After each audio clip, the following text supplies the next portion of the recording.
Hello, hello, beautiful peoples! Good afternoon!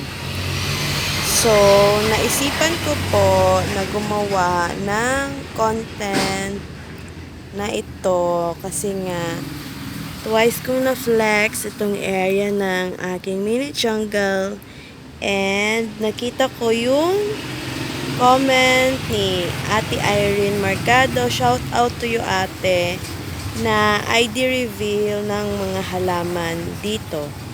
So, ayan. Lapit tayo, guys.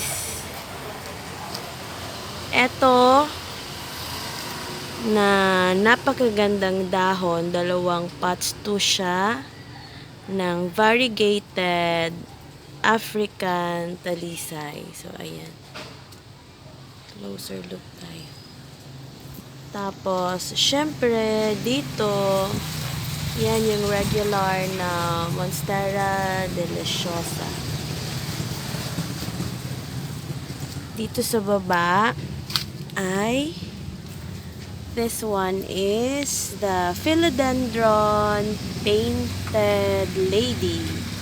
So, ayan. Bakit siya tinawag na Painted Lady? Kasi meron siyang paganito. Hindi po siya variegated, ha. Natural design po yan ng dahon niya. So, meron din pa previous na ano yan. Medyo nag-darken na kasi old leaf na. Pero kapag bago yung dahon niya, ayan, may pa, ano siya, may pa show-show siya na ganyan. So, since naarawan siya, ayan, masyadong matingkad yung kanyang pagiging yellow. Tingnan natin yung new leaf niya. So, ayan. And then, dito sa side na ito, dito naman, medyo malakas yung hangin. So, dito, this is the Syngonium armnac. Kailangan siyang i-propagate ng madalas para lumabas talaga yung natural color niya na ganito. Pink and medyo pa dark. Kasi kapag nag-super matured siya, nagiging ano siya, green na. So, ayan. Super healthy. Ito pala ay for for release yan. Release. Ano lang, 50 lang yan.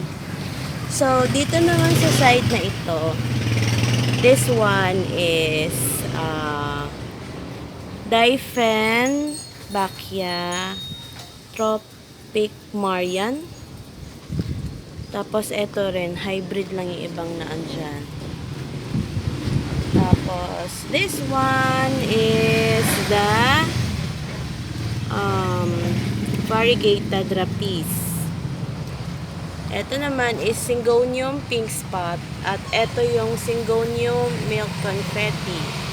Tapos, dito na sa side na ito, ayan yung Birkins na lumalabas na yung variegation niya. May mga nakatagong plants dyan sa loob. Ayan, philodendron, golden ceratum, tapos yung Asiatic jasmine. Marami dyan nakatago sa loob. Ayan. Eto, pa-giant form na ito ng Enjoy. Wait lang, guys. Ayan. So, malaki. Ang laki na ng dahon ng Enjoy. This one naman is the Philodendron Silver Violin. So, yung mga nakatago kong mga plants. Ito yung mga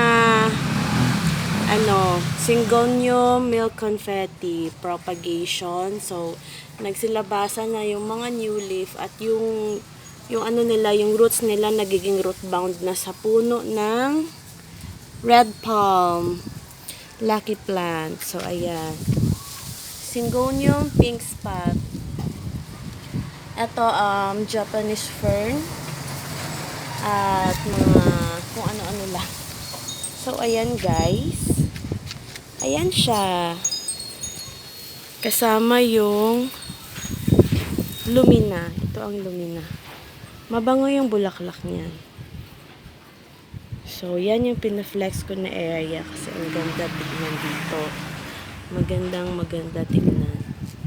So, that's all muna for today, guys. Thank you for watching. Enjoy the rest of the day. God bless everyone. Shout out to Ate Irene Mercado. Watch mo na lang po yung aking video about the different IDs ng mga plants na naandito.